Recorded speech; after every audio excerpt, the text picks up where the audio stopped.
دنیاوی چیزیں بہت ساری اللہ تعالیٰ نے ہمیں استعمال کرنے کی اجازت عطا فرمائی ہے۔ پہننے کے لیے لباس، کہ کوئی شخص مالدار ہے تو اچھا لباس پہنے، کوئی عرض نہیں۔ کھانے کے لیے اگر اس کے پاس حلال اور جائز پیسے ہیں تو اچھی سی اچھی غذا کھائے، منع نہیں۔ اگر اس کے پاس بالکل اچھے اور صاف ستھرے ذرائع سے پیسے آئے ہیں تو وہ بڑا مکان بنا لے، کوئی عرض نہیں۔ لیکن ان ساری چیزوں کے ساتھ ساتھ اس کو روکا اس بات سے گیا ہے کہ تو نے دنیا دار نہیں ہونا۔ دنیا دار پیسہ کمانے والے کو نہیں کہتے، دنیا دار پیسے سے پیار کرنے والے کو کہتے ہیں۔ دنیا دار جائز طریقے سے پیسہ کمانے والے کو نہیں کہتے، دنیا دار حرام ذریعے سے مال اکٹھا کرنے والے کو کہتے ہیں۔ دنیا دار صرف وہ نہیں ہوتا جو کسی دکان پہ بیٹھا ہے اور دکان پہ بیٹھ کے وہ کمائی کر رہا ہے تو اسے کہیں گے کہ وہ دنیا دار ہے، اور مولوی صاحب مسجد میں نماز پڑھا رہے ہیں تو وہ دیندار ہیں۔ ایسا نہیں ہے، بہت سارے مولوی دنیا دار ہوتے ہیں، دیندار نہیں ہوتے۔ اگر میں نے کسی بچے کو قرآن شریف پڑھایا ہے سویرے تو میرا دل کرتا ہے وہ ایک سوٹ میرے لیے لے آئے تو میں دنیا دار ہوں، میں تھوڑی دیندار ہوں۔ اگر میں آپ کو یہاں تقریر سنا رہا ہوں اور میرا دل کرتا ہے کہ آپ 100 روپیہ میرے اوپر پھینکنے لگے تو میں دنیا دار ہوں، میں دیندار تو نہ رہا۔ ہم لوگوں نے یہ تصور بنا لیا ہے شاید جو آدمی مسجد آ گیا ہے، داڑھی رکھ لی ہے اور وہ نماز 5 وقت پڑھ لیتا ہے، وہ ہو گیا دیندار، مسجد سے نکل کے جو مرضی کرتا پھرے۔ اور جو آدمی دکان پہ بیٹھا ہے وہ دنیا دار ہے۔ ایسی بات نہیں ہے، تشریح یاد رکھیں۔ دنیا دار وہ ہے جو دنیا کے پیچھے لگ کے اللہ رسول سے غافل ہو جائے۔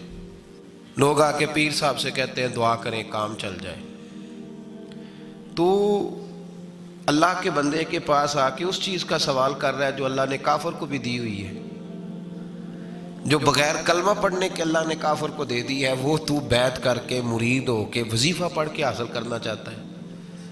پتہ حضور نے مثال کیا دی ہے؟ مثال میرے محبوب کی اگر آپ مثال کو سمجھیں تو کمال ہو جائے۔ نبی پاک صلی اللہ علیہ وسلم حضرت جابر بن عبداللہ رضی اللہ تعالیٰ عنہ کے گھر سے نکلے تو ایک بکری کا بچہ مرا ہوا پڑا تھا۔ ایک ذبح ہوتا ہے، ایک مر جاتا ہے، بکری کا بچہ مر گیا ہے۔ حضور نے بلایا، کھڑا کیا، فرمایا یہ بتاؤ اس مرے ہوئے بکری کے بچے کی جو اس کا مالک تھا اس کی نظر میں کیا قدر ہے، کیا قیمت ہے اس کی نظر میں؟ یہ یہاں روڑی کے ڈیر پہ پھر سمجھیے بات کو، مثال کو سمجھیے۔ نبی پاک صلی اللہ علیہ وسلم نے فرمایا یہ مرا ہوا پڑا ہے، یہ مرا ہوا پڑا ہے بکری کا بچہ، یہ تمہارے سامنے ہے، بتاؤ اس کا جو مالک تھا اس کی نظر میں اس کی کیا قدر ہے؟ عرض کی یا رسول اللہ صلی اللہ علیہ وسلم کوئی قدر ہوتی تو بیچارہ روڑی کے ڈھیر پہ ہوتا، کوئی قدر نہیں، صفر ہے۔ فرمایا اگر اللہ کی نظر میں دنیا کے مال کی اتنی بھی قیمت ہوتی جتنی مرے ہوئے بچے کے مالک کی اس کی نظر میں قدر ہے، اتنی بھی قیمت ہوتی، اور پھر بات آگے بڑھائی، فرمایا یہ تو پھر بکری کا بچہ ہے نا۔ اگر اللہ کی نظر میں دنیا کے مال کی قدر اور قیمت مچھر کے پر کے برابر بھی ہوتی تو خدا کبھی کافر کو ایک گھونٹ پانی کا بھی نہ دیتا کہ تو مجھے مانتا نہیں اور میں تجھے دنیا دوں، میں تجھے دوں۔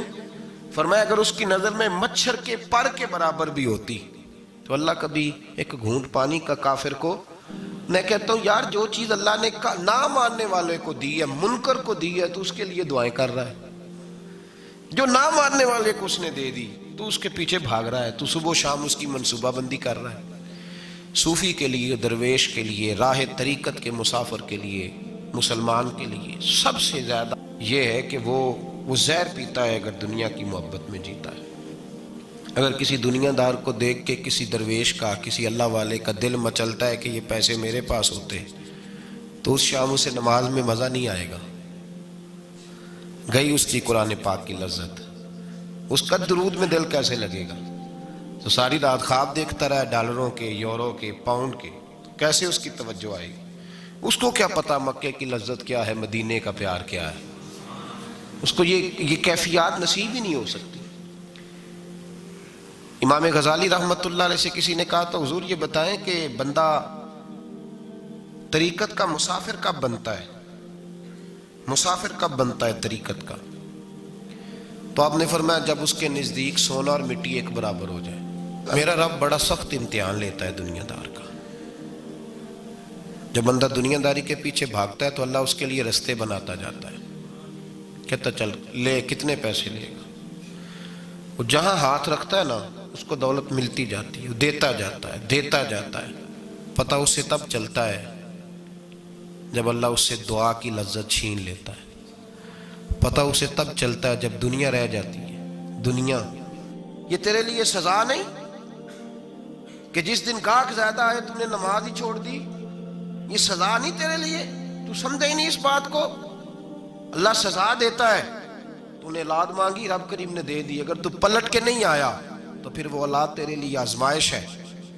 تو سمجھے ہی نہیں کہ تجھے اللہ پاک نے کس قدر آزما۔ اور دنیا دار دین کے معاملے میں بھی، عبادت کے معاملے میں بھی، ریاضت کے معاملے بھی، انفاق فی سبیل اللہ، ہر معاملے میں دنیا داری، ہر معاملے میں دنیا داری۔ چھوڑ دیں اس کو، کچھ دیر کے لیے نکلا کریں، کچھ دعائیں خالص مانگیں جن میں خدا مانگے، اللہ مانگے، اللہ کا رسول مانگے۔ دنیا داری چھوڑ دیں کچھ دیر کے لیے۔ ایک صحابی ہیں، بخاری شریف صحیح سند کی حدیث ہے، کلمہ پڑھا، کچھ دنوں کے بعد مال غنیمت آیا۔ نبی پاک صلی اللہ علیہ وسلم مال تقسیم کر رہے تھے تو میرے حبیب نے اس صحابی کو بھی دیا، فرمایا یہ رکھ لے۔ اس کو پیسے دیے حضور نے، اس نے پیسے ہاتھ میں پکڑے اور محبوب پاک صلی اللہ علیہ وسلم کا چہرہ دیکھ رہا ہے۔ پتہ کیا لفظ اس کی زبان پہ آئے؟ کہنے لگے یا رسول اللہ میں نے اس لیے کلمہ تو نہیں پڑھا تھا میں پیسے لوں گا۔ حالانکہ تالیف قلب حصہ اسلام کا، جو بندہ نیا کلمہ پڑھتا تھا اس کو کچھ نہ کچھ دیا جاتا تھا چونکہ اس کی برادری چھوڑ جاتی تھی۔ کہنے لگے حضور اس لیے تو کلمہ نہیں پڑھا تھا کہ پیسے آئیں گے۔ نبی پاک نے فرمایا کس لیے پڑھا تھا؟ کہا یا رسول اللہ میں نے تو اس لیے پڑھا تھا کہ آپ مجھے جہاد میں لے جائیں گے اور میں آپ کے نام پر اپنی جان قربان کر دوں گا۔ میں نے کچھ لینے کے لیے نہیں، جان دینے کے لیے کلمہ پڑھا تھا۔ تو حضور میرے لیے مہربانی فرمائیں۔ حضرت میاں شیر محمد شرف پوری رحمت اللہ علیہ کی وہ بات میرے دل کو چھو جاتی ہے۔ ایک آپ سے شخص آ کے کہنے لگا حضور میں پہلے غریب تھا فلاں جگہ میں نے، ہاں یہ بات بالکل درست ہے کہ شیخ جو کامل ہوتا ہے وہ دعا کرتا ہے اللہ کی بارگاہ میں، یا اللہ یہ میرے پاس آیا تو اسے کوئی کمی بھی نہ رہے، کوئی بھی نہ رہے۔ یہ تو اس کی اپنی درویشی ہے نا کہ وہ یہ بات کہے، تو اپنا رنگ ہے اس کا۔ میاں صاحب کے پاس آیا تو آ کے کہنے لگا حضور میں فلانے آدمی کا مرید ہوا ہوں، ایک کارخانہ تھا اب 4 ہو گئے۔ تو آپ فرمانے لگے تیرا تو بیڑا گرک ہو گیا، چاہیے تھا تیرا ایک بھی چھڑاتے، تجھے اللہ اللہ پہ لگاتے، تجھے اور بھسا دیا دنیا میں۔ یہ کون سی تو نے درویشی اختیار کی، اور کارخانے بڑھ گئے تیرے۔ حضرت عیسیٰ علیہ السلام کے پاس ایک شخص آیا تو اس نے آ کے کہا میں نے آپ کے ساتھ رہنا ہے حضور، میں نے آپ کے ساتھ رہنا ہے۔ آپ فرمانے لگے دنیا دار بن کے رہو گے کہ دیندار؟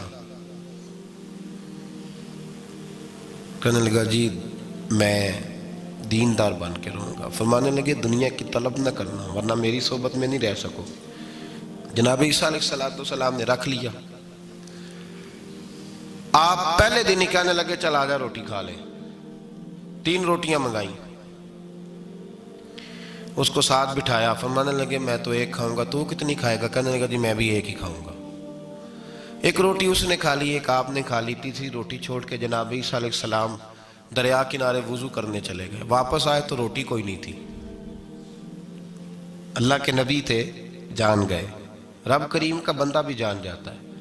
اقبال کہتے ہیں اولیاء کیا ہیں جواسی سلول قلوب، کہتے ہیں رب کے ولی کو ٹٹولا نہ کر، وہ تو دلوں کے حال بھی جانتا ہے۔ انہیں ٹٹولا نہ کر، غبار آلود سمجھ کر حکارت سے نہ دیکھ ان کو، انہی کی ٹھوکروں سے سلطنت بنتی بگڑتی ہے۔ اور اقبال کہتے ہیں نہ تیغ و تیر میں نہ لشکر و سپاہ میں، نہ تیغ و تیر میں نہ لشکر و سپاہ میں، کہتے ہیں نہ تلوار میں نہ تیر میں نہ لشکر میں نہ فوجوں میں، نہ تیغ و تیر میں نہ لشکر و سپاہ میں ہے جو بات مرد کلندر کی بارگاہ میں ہے، جو بات مرد کلندر کی بارگاہ میں۔ تیسری روٹی کدھر ہے؟ کہنے لگا حضور مجھے نہیں پتا۔ فرمانے لگے تجھے پتا ہے پر تو بتا نہیں رہا۔ کہنے لگا مجھے تیسری روٹی کا پتہ۔ حضرت عیسیٰ علیہ السلام ایک ہرنی جا رہی تھی، اس کے ساتھ 2 بچے تھے، آپ نے ایک بچہ پکڑا، اس کو ذبح کیا، لکڑی جلائی، اس کو بھونا، اس کو بھی کھلایا، خود بھی کھایا، ہڈیاں جمع کر دیں۔ جب وہ ہڈیاں، اس پہلو کو ذرا سمجھیے گا، جب کھا بیٹھے ہڈیاں جمع، وہ ہرنی بھی کھڑی ہے، دوسرا بچہ بھی کھڑا ہے، ایک بچہ کا ذبح کر کے کھا لیا، دوسرا کھڑا ہے۔ جب پیٹ بھر لیے، وہ بھی ڈکار لینے لگا سامنے، تو حضرت عیسیٰ علیہ السلام ہڈیوں سے کہنے لگے چلو اٹھ جاؤ اللہ کے حکم سے۔ ہرنی کا بچہ پھر سے زندہ ہو گیا، وہ چلا گیا، ماں اس کو ساتھ لے کے روانہ۔ آپ فرمانے لگے دیکھ اللہ نے مجھے معجزہ دیا ہے، ہم نے کھا بھی لیا ہے اور بچہ چلا بھی گیا ہے، ہمارے پیٹ میں ہے بھی، اور اب تو بتا دے روٹی کس نے کھائی ہے۔ کہنے لگا جی مجھے نہیں پتا، نہیں پتا مجھے۔ حضرت عیسیٰ علیہ السلام اس کو ساتھ لے کے بڑھے تو دریا کے اوپر، پانی کے اوپر پیدل چلنے لگے، دریا پار کر گئے۔ فرمانے لگے تو پانی پہ چلتا رہا ہے، سارا پانی کراس کر گیا ہے تو ڈوبا نہیں، اب بتا دے روٹی کس کے پاس ہے۔ کہنے لگا نہیں پتا، مجھے پتا۔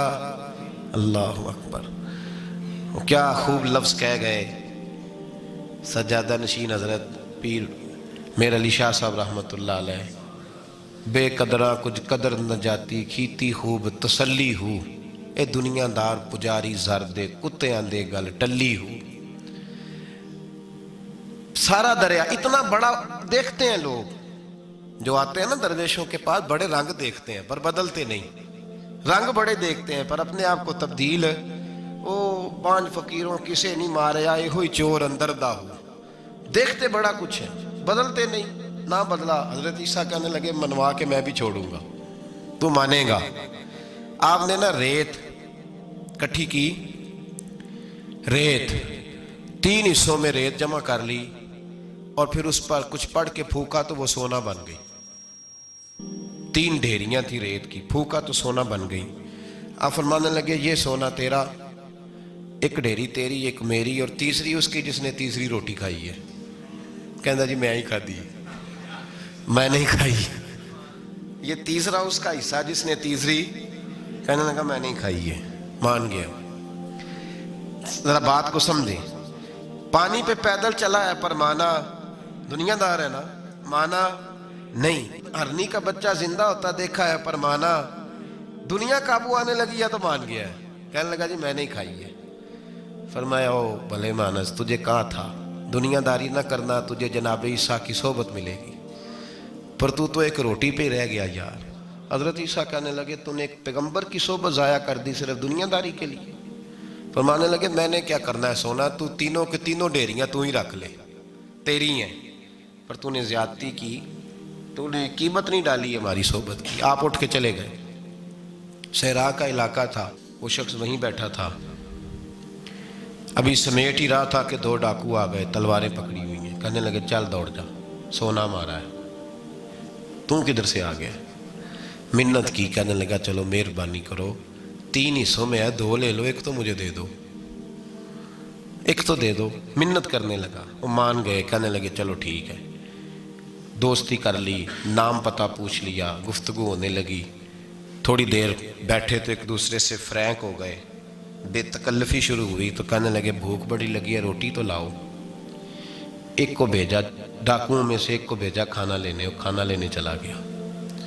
اب یہ دونوں پیچھے رہ گئے، ایک وہ روٹی کھانے والا اور ایک ڈاکو، تو آپس میں کہنے لگے یار یہ تیرا پوچھتا ہے وہ روٹی کھانے والا، تیرے اس کے ساتھ کیا تعلق ہے؟ کچھ بھی نہیں، ڈاکو ڈاکو سجن ہے۔ کہنے لگے ایسے اتنا سونا اسے دے رہے ہو، آتا ہے تو دونوں پکڑ کے مار دیتے ہیں اس کو، اور سونا دونوں آدھا آدھا بانٹتے ہیں۔ بالکل ٹھیک ہے، میرا کون سا چچا کا بیٹا ہے، چھوڑو، ویسے اس دور میں چچا کے بیٹے بھی پکڑ ہی لیتے ہیں اگر کبھی مسئلہ بن جائے تو۔ چلو جی فیصلہ ہو گیا۔ اب وہ جو گیا وہ بھی تو دنیا دار تھا نا، اس نے کھانا خریدا تو اس نے کہا میرا کون سا ان سے یہ رہنا ہے، اس نے روٹی میں زہر ڈال دیا۔ اس نے کہا میں ان کو ماروں گا اور سارے سونے پہ قبضہ کروں گا۔ حب الدنیا راست من کل خطیہ، ہر برائی کی جڑ ہے۔ وہ کھانا لے کے آیا، ابھی اس نے رکھا ہی تھا، دونوں نے حملہ کر دیا، پکڑا اور مار ڈالا۔ وہ مر گیا، اب یہ مزے سے بیٹھ کے روٹی کھانے لگے، سیر ہو کے پیٹ بھر کے روٹی کھائی، چند لمحے گزرے تو دھڑام سے روح پرواز کر گئی۔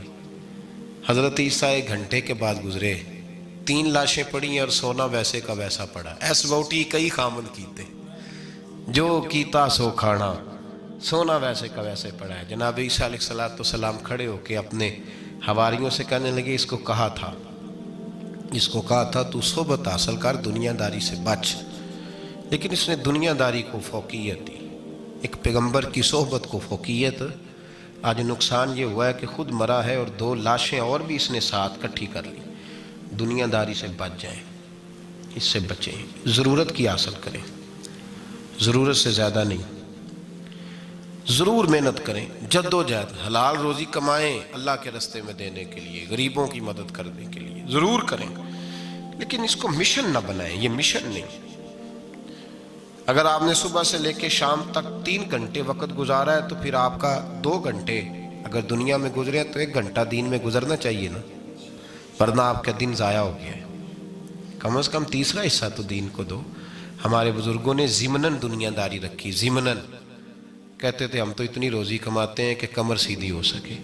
ایک تو میرے عزیز یہ یاد رکھیں کہ اپنے ہمہ وقت زندگی کو، دنیا کو ٹائم نہ دیں، دنیا کو اتنا ٹائم دیں جتنی کہ اس کے لیے۔ حضرت علی المرتضیٰ رضی اللہ تعالیٰ عنہ کا ایک فرمان یاد رکھیں، آپ فرمایا کرتے تھے میں دنیا کے لیے اتنی محنت کرتا ہوں جتنا میں نے دنیا میں رہنا ہے، اور آخرت کے لیے اتنی محنت کرتا ہوں جتنا میں نے آخرت میں۔ جو آدمی 500 سال پہلے فوت ہو گیا تھا وہ کہاں ہے؟ ابھی قبر میں ہے۔ زندگی کتنی گزار کے گیا؟ 60 سال 70 سال۔ تو جتنا دنیا میں رہنا ہے اتنی اس کے لیے جد و جہد کریں، جتنا جانا ہے اتنا جانے کے لیے محنت کریں، اپنے آپ کو ضائع نہ کریں۔ اور یہ جو اللہ اللہ سیکھ رہے ہیں لوگ درویشی کے راستے پہ، ان کے لیے تو موت ہے، یاد رکھیں۔ جتنا زیادہ دنیا کی طرف جائیں گے اتنا، دیکھیں نا، اللہ تعالیٰ شراکت کو تو پسند فرماتا ہی نہیں۔ اگر آپ نے، اور پھر میں نے کہا کہ جس بندے نے، اس نے نماز پڑھتے بھی یہی سوچا ہے کہ میں نے نکل کے پیسے لینے ہیں، کیا اس نے حاصل کیا؟ اپنے آپ کو خوددار رکھیں، کبھی کسی موقع پر کسی بھی لحاظ سے اپنے آپ کو دنیا داری کے معاملے سے کمزور ظاہر نہ کریں۔ اور دنیا کا پیار جہاں آ گیا وہ ختم، طریقت ختم۔ اگر آپ کی جد و جہد، اور یاد رکھ لیں آپ روحانی طور پہ مریں گے جس دن توجہ دنیا کی طرف کر لیں گے، اللہ اللہ کی لذت ضائع ہو جائے گی۔ اور پھر ایک اور بات لکھ لیں، تجربے کی روشنی میں عرض کر رہا ہوں، لکھ لیں اس کو کسی جگہ، کسی ایسی جگہ نقش کر لیں جہاں سے کبھی مٹے نہ۔ ہم نے اپنے بزرگوں کی صحبت میں رہ کے ایک تجربہ سیکھا ہے، جس کی پیسے کی طرف توجہ ہوتی ہے پیسے اس کے آگے دوڑنے لگ جاتے ہیں، وہ دوڑتے ہیں، تو تھک جائے گا، ان تک پہنچ نہیں سکتا، تھکا کے ماریں گے تجھے پیسے، اور تو اپنا چہرہ پھیر پیسوں کی جانب، تیرے پیچھے دوڑنے لگ جائیں گے، پیچھے پیچھے دوڑیں گے، بھاگتے پھریں گے تیرے پیچھے، بھاگتے ہیں پیچھے۔ لوگ کہتے ہیں نہیں رہنے دو، ضرورت نہیں۔ دنیا کا مزاج ہے، جو دنیا کے پیچھے بھاگتا ہے اس کے آگے بھاگتی ہے، اور جو منہ موڑ لیتا ہے اس کے پیچھے لگ۔ درویشی اختیار کرنے کا ارادہ تو کریں، ہم پروگرام ہی نہیں بناتے، ہمارا ارادہ ہی نہیں بنتا، ارادہ تو کریں۔ اور بھائی جس دن ارادہ ہو جاتا ہے اسی دن اللہ نوازنا شروع کر دیتا ہے، جس دن ارادہ ہوتا ہے اسی دن اللہ کہتا ہے چل کھول گیا، وَيَرْزُقُهُ مِنْ حَيْثُ لَا يَحْتَسِبُ، اب تجھے وہاں سے دینا ہے جہاں سے تیرا کبھی گمان بھی نہیں گیا ہوگا۔ اس لیے میرے بھائی توجہ اللہ کی طرف، خبردار یہ دنیا داری جتنی اس کی ضرورت ہے اس کو اتنا کرو۔ میرے نبی پاک نے زہد اختیار فرمایا ہے، زہد، دنیا داری۔ پیسے بڑے اچھے ہوتے تو سب سے زیادہ میرے مصطفیٰ کی تجوری میں ہوتے، سب سے زیادہ۔ اگر آپ توجہ دنیا داری کی طرف کریں گے تو حالات خراب ہو جائیں گے، توجہ رب رسول کی طرف رکھیں، بڑی جلدی بہتری ہو۔ محمود غزنوی نے نا ہیرے بکھیر دیے، خزانوں کے منہ کھول دیے، کہنے لگا جو جس پہ ہاتھ رکھے گا شاید اسی کی ہو جائے گی۔ کھول گئے دروازے، جو لوگ دوڑے، پتہ تھا بادشاہ کے پاس کیا کیا ہے، یوں سمجھ لیں کسی نے پجاروں پہ ہاتھ رکھ دیا، کسی نے جا کے تو وہ جہاں بندھے ہوئے تھے بڑے بڑے جانور استبل میں، اس نے کہا حویلی گھوڑوں سمیت میری، کسی نے کسی شے پہ، کسی پہ کسی شے پہ، دوڑنے لگے، جس پہ جو ہاتھ رکھے اسی کی۔ ایاز بڑا سیانہ تھا، پیچھے سے اٹھا، دھیما دھیما آ کے تو محمود غزنوی کے کندھے پہ ہاتھ رکھ دیا. اس نے کہا تجھے کوئی شے نہیں چاہیے؟ کہا بادشاہ تو وعدے پہ قائم رہے، تو نے کہا تھا جو جس پہ ہاتھ رکھے گا اسی کا ہو جائے گا، تو مجھے جو شے چاہیے تھی میں نے ہاتھ رکھ دیا ہے، اب تو بتا وعدے پہ قائم ہے کہ نہیں؟ تو محمود نے اٹھ کے سینے سے لگایا، ماتھا چوما، کہا یاز بات ختم ہو گئی، دنیا دنیا داروں کی، مال مالداروں کا، ہر شے جس نے جو مانگی اس کی، پر ایاز محمود تیرا ہی رہے گا، محمود تیرا ہی رہے گا، محمود تیرا ہی رہے گا. نہ وہ غزنوی میں تڑپ رہی، نہ وہ خم ہے زلف ایاز میں، نہ وہ حسن میں رہی شوخیاں، نہ وہ عشق میں رہی گرمیاں. کہا یہ تیرا ہی رہے گا. او بھائی، ایاز ہمیشہ فائدے میں رہا، ہمیشہ. اس کے لب ہلتے تھے تو محمود ہر شے نچھاور کر دیتا تھا. کیوں ایک پجاروں کے پیچھے بھاگتے ہو؟ وہ چابی کیوں نہیں لیتے جس سے سارے خزانے کھل جاتے ہیں؟ وہ چابی کیوں نہیں لیتے جس سے سارے خزانے کھل جاتے ہیں؟ وہ چابی حاصل کرو. بس جس کا محمود ہو گیا وہ بچ گیا، اور جو پجاروں کے پیچھے الجھ گیا وہ بس ختم ہو گیا معاملہ. اس لیے توجہ ادھر رکھو جہاں سے ہر شے ملنی ہے.